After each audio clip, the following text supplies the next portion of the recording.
Hello friends, welcome to my channel daily current affairs. 23rd March 2025 యొక్క current affairs చూద్దాం. First మనకి AP government operation గరుడాని launch చేసింది. అసలు operation Garuda అంటే ఏంటి, దీని యొక్క ఉద్దేశం ఏంటిది అంటే to counter illegal drug sales.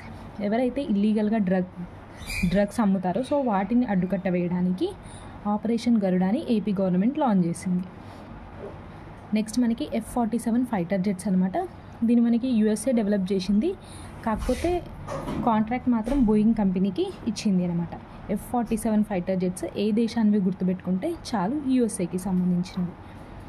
మనకి ఒక టర్మ్ వార్తల్లో ఉంది GPS స్పూఫింగ్ అనమాట. సో GPS అంటేనే మనకి నావిగేషన్ గురించి ఉంటుంది కదా.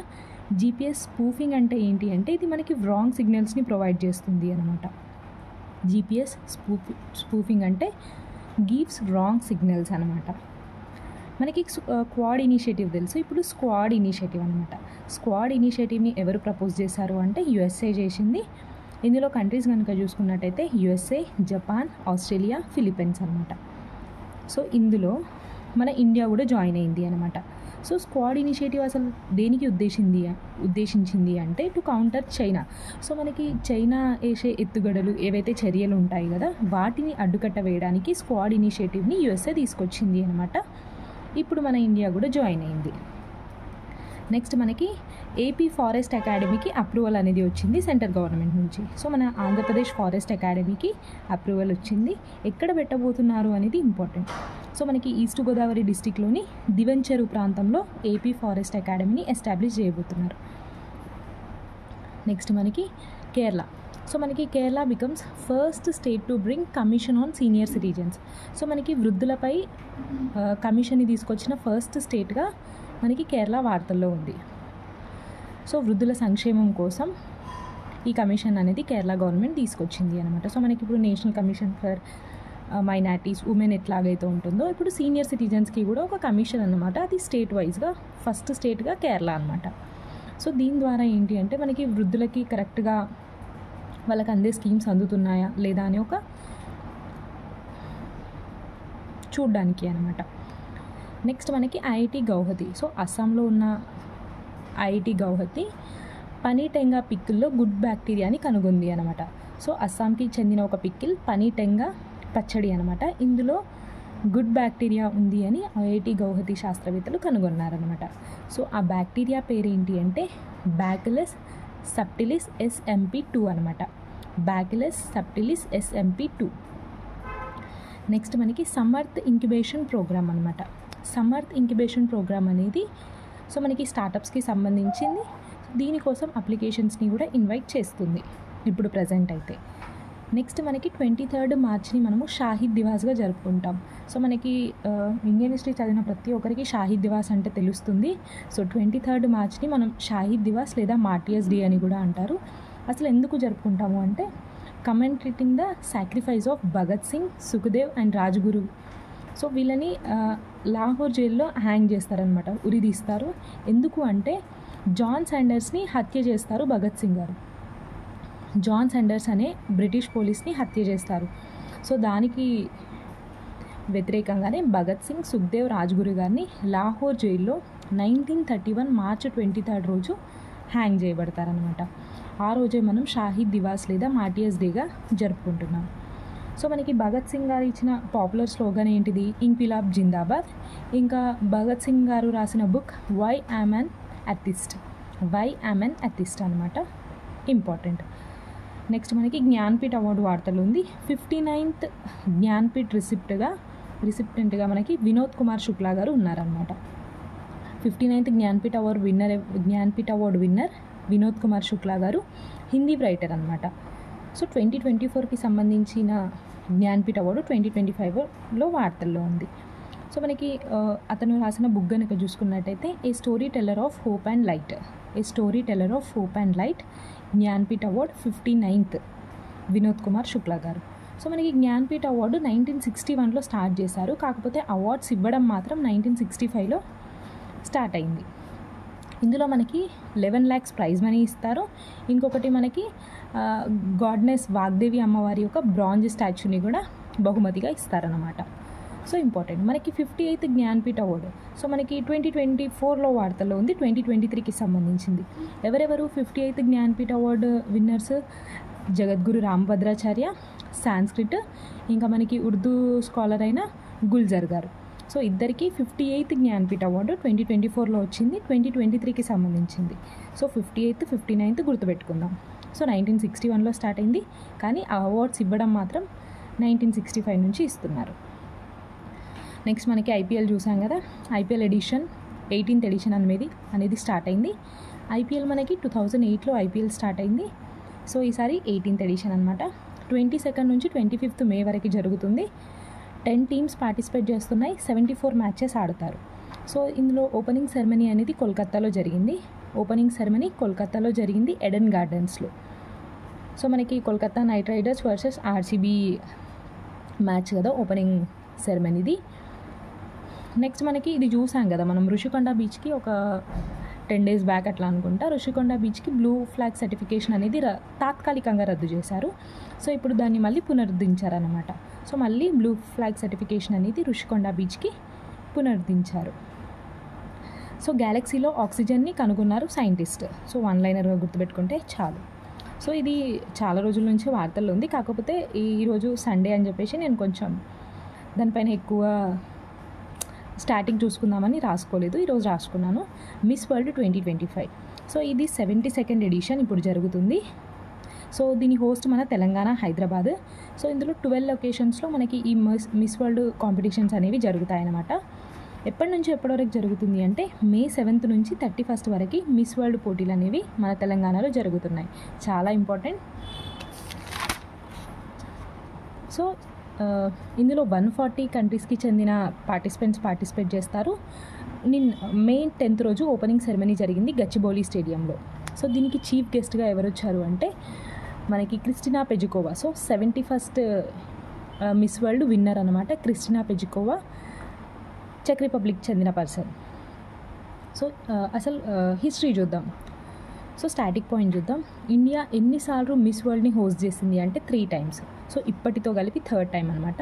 1996లో, 2023లో, 2025లో అనమాట. So 3 times India hosted the miss world competition అనమాట.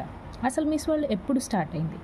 మిస్ వరల్డ్ మనకి 1951లో ఎరిక్ మార్లీ గారు స్టార్ట్ చేశారు. సరే, ఇండియా నుంచి ఎంతమంది విన్నర్స్ ఉన్నారు? సో ఇండియా ఎన్నిసార్లు విన్ అయిందో చూద్దాం.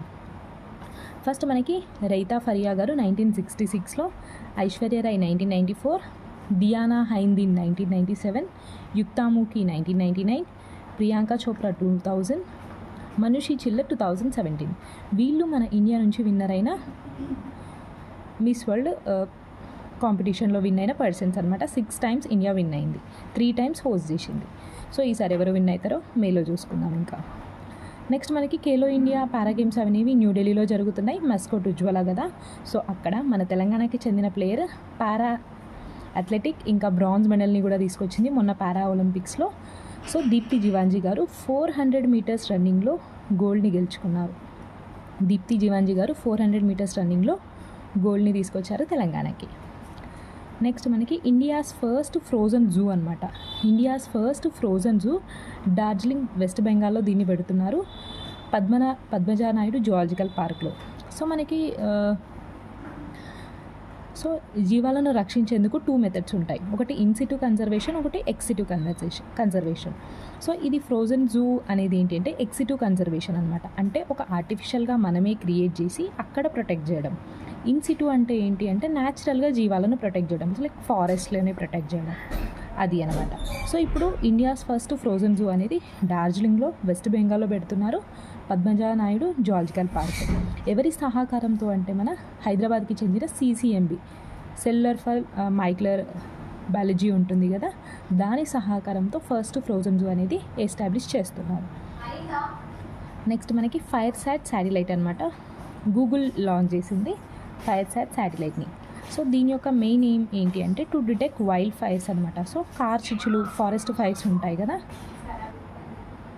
సో గూగుల్ లాంచ్ చేసింది ఫైర్సాట్ శాటిలైట్ని, కార్చిచ్చులు లేదా ఫారెస్ట్ ఫైర్స్ని డిటెక్ట్ చేయడానికి.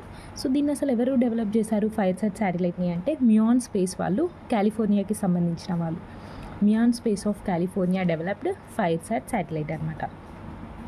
నెక్స్ట్ మనకి 23rd మార్చ్ని వరల్డ్ ట్యూబర్కులోసిస్ డేగా జరుపుకుంటాం అనమాట. సో ఈసారి థీమ్ కనుక చూసుకున్నట్టయితే yes we can end TB, commit, invest and deliver అనమాట. Yes we can end TB, commit, invest and deliver 23rd మార్చ్. నెక్స్ట్ మనకి ఇది అంత ఇంపార్టెంట్ కాదు, జస్ట్ ఒక్కసారి చూసుకుందాం. సో భూటాన్కి చెందిన ఆఫీషియల్స్కి మన ఇండియాలో ట్రైనింగ్ అనేది కంప్లీట్ అయింది 10th నుంచి 21st మార్చ్ వరకు న్యూఢిల్లీలో. ఏంటి అంటే ఎలక్షన్ అడ్మినిస్ట్రేషన్ ఎలా చేయాలి అని చెప్పేసి భూటాన్ అఫీషియల్స్కి రెసిడెన్షియల్ ప్రోగ్రామ్ అనేది ఇండియాలో కంప్లీట్ అయిందనమాట. నెక్స్ట్ మనకి 23rd మార్చ్ని మనము ఒక organisation, so world meteorological organisation ఉంటుంది కదా, దాని యొక్క ఫౌండేషన్ డే అనమాట. సో దాన్ని పురస్కరించుకొని 23rd మార్చ్ని మనం వరల్డ్ మెటరాలజికల్ డేగా జరుపుకుంటాం. సో ఈసారి థీమ్ కనుక చూసుకున్నట్టయితే closing the early warning gap together అనమాట. Closing the early warning gap together. అసలు WMO ఎప్పుడు ఎస్టాబ్లిష్ అయింది? 1950లో ఎస్టాబ్లిష్ అయింది. హెడ్ క్వార్టర్ జెనీవా, స్విట్జర్లాండ్ కేంద్రంగా పనిచేస్తుంది. వరల్డ్ మెటరాలజికల్ ఆర్గనైజేషన్ 1950లో ఎస్టాబ్లిష్ అయింది 23rd మార్చ్ రోజు. నెక్స్ట్ మనకి ఇప్పుడు అపార్ ఐడి న్యూస్లో ఉంది. నేషనల్ ఎడ్యుకేషన్ పాలసీ 2020లో భాగంగా అపార్ ఐడిని సెంటర్ తీసుకొచ్చింది. 1 స్టూడెంట్ 1 ఐడి ప్రోగ్రామ్ అనమాట ఇది. సో ఇది ఏంటి అంటే ఒక 12 డిజిట్ నెంబర్ ఉంటుంది. సో ఇప్పుడు మనకి ఎట్లయితే ఆధార్ కార్డ్ ఎలా ఉంటుందో, సో సేమ్ లైక్ 12 డిజిట్ ఒక నంబర్ అనమాట, ఐడి ఉంటుంది. సో దట్ అందులో స్టూడెంట్స్ యొక్క సర్టిఫికేట్స్ కానీ ఇన్ఫర్మేషన్ అనేది డిజిటల్గా స్టోర్ చేయడం అనమాట. సో ఈ అపార్ ఐడి యొక్క main aim. So students information అనేది డిజిటల్గా స్టోర్ చేయడం అనమాట. సో మనకి ఒక స్నో మ్యారథాన్, సో ఇదేంటి అంటే వరల్డ్స్ హైయెస్ట్ అనమాట, superlative.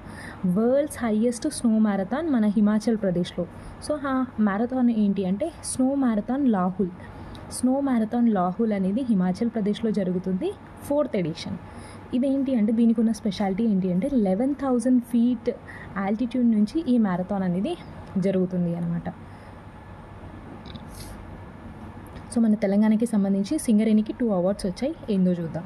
So 4th national power generation energy efficiency అవార్డ్స్లో సింగరేణికి 2 కేటగిరీలో అవార్డ్స్ వచ్చాయి. ఏంటి అంటే ఫస్ట్ ఎనర్జీ ఎఫిషియన్సీలో ఒక అవార్డు, ఇంకా ఉమెన్ ఎంపవర్మెంట్లో ఒక అవార్డు అనమాట. సో 2 అవార్డ్స్ ఎవరిచ్చారు? National power energy generation energy వాళ్ళు, 4th ఎడిషన్ ఇది కూడా. సో మనకి తవస్య అనేది ఏంటి అంటే స్టెల్త్ ఫైటర్ జెట్స్. సో దీన్ని మనకి గోవా షిప్ యార్డ్లో లాంచ్ చేశారనమాట. సో దీన్ని ఎవరెవరు కలిసి డెవలప్ చేశారు అంటే రష్యా ఇంకా ఇండియా అనమాట, 4th one. సో ఆల్రెడీ 3 అయిపోయినాయి, ఇది 4th one, Tavasya stealth fighter jets అనమాట. సో మనకి బోట్స్వానాలో ఫ్లడ్స్ వచ్చాయి, వరదలు వచ్చాయి. సో బోట్స్వానాకి ఇండియా హ్యూమానిటేరియన్ ఎయిడ్ని పంపించింది అనమాట. సో సరుకులు అలా ఉంటాయి కదా. బోట్స్వానాలో ఫ్లడ్స్ వల్ల India sends humanitarian aid to the Botswana. So IIT Delhi ఇంకా C.dot కలిసి ఒక AI పవర్డ్ చాట్బుట్ని డెవలప్ చేశారు డిసాస్టర్ వార్నింగ్స్ కోసం. సో మనకి విపత్తులు వస్తాయి అని చెప్పేసి ముందే హెచ్చరిస్తారు కదా. సో వాటి కోసం ఒక AI చాట్బుట్ అనమాట. ఎవరెవరు? ఐఐటి ఢిల్లీ ఇంకా C.dot అనమాట. C.dot అనేది మనకి మినిస్ట్రీ ఆఫ్ టెలికమ్యూనికేషన్ పరిధిలో పనిచేసే ఒక సంస్థ. అసలు C.dot అంటే ఏంటి? Centre for development of telematics. Centre for development of telematics ఇంకా IIT Delhi. So developed AI powered chatbot for disaster warnings. మనకి సహయోగ్ పోర్టల్ అనేది వార్తల్లో ఉంది. సో ఏం చెప్తుంది అంటే ఇది మనకి సో ఆన్లైన్ ఏవైతే కొన్ని స్కామ్స్ ఉంటాయి కదా, సో వాటిని అడ్డుకట్ట వేయడానికి ఈ సహయోగ్ పోర్టల్ అనమాట.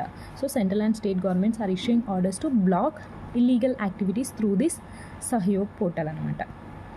నెక్స్ట్ మనకి ఫాస్ట్ ట్రాక్ కోర్ట్స్. సో మనకి ఫాస్ట్ ట్రాక్ కోర్ట్స్ అనేవి 2019లో ఎస్టాబ్లిష్ చేశారు. సో ఈ ఫాస్ట్ ట్రాక్ కోర్ట్స్ అనేవి ఏంటి అంటే సో మనకి తొందరగా న్యాయం అనేది జరుగుతుంది కంపేర్ టు నార్మల్ కోర్ట్స్ అనమాట. ఈ ఫాస్ట్ ట్రాక్ కోర్ట్స్ అనేవి 2024లో 85,000 కేసెస్ అనేవి సాల్వ్ చేశాయన్నమాట. 85,000 కేసెస్. సో మనకి ఇంకొకటి archaeological survey of India found megalithic structures in Palakkad, Kerala. So Kerala పాలకేట్లో మెగాలిథిక్ స్ట్రక్చర్స్. సో మనకి ఇండియన్ హిస్టరీ, యాన్షియంట్ హిస్టరీలో మనకి మెగాలిథిక్, నియోలిథిక్ సైట్స్ అని చూస్తాం కదా. సో మెగాలిథిక్ స్ట్రక్చర్స్ని పాలక్కడ్, కేరళలో ఆర్కియాలజికల్ సర్వే ఆఫ్ ఇండియా వాళ్ళు కనుగొన్నారనమాట. సో సురినామ్, సో మనకి సురినామ్ సౌత్ అమెరికాలో ఉంటుంది. సో సురినామ్కి ఇండియా ఒక 1 మిలియన్ విలువ చేసే టెక్నాలజీని పంపించింది సురినామ్కి. 1 మిలియన్, సో 1 మిలియన్ విలువ చేసే టెక్నాలజీని పంపించింది సురినామ్కి. ఎందుకు పంపించింది? To develop passion fruit industry. So passion ఫ్రూట్కి చెందిన ఇండస్ట్రీని డెవలప్ చేయడానికి టెక్నాలజీ కోసం టెక్నాలజీని పంపించింది సురినామ్కి India. India sent 1 million prized technology to develop passion fruit industry అనమాట. సో ఇది ఫ్రెండ్స్ మన 23 మార్చ్ 2025 యొక్క కరెంట్ అఫైర్స్. సో వీడియో నచ్చుతుంది అనుకుంటున్నాను. నచ్చితే ఒక చిన్న లైక్, షేర్ అండ్ సబ్స్క్రైబ్ చేసుకోండి. Thank you so much.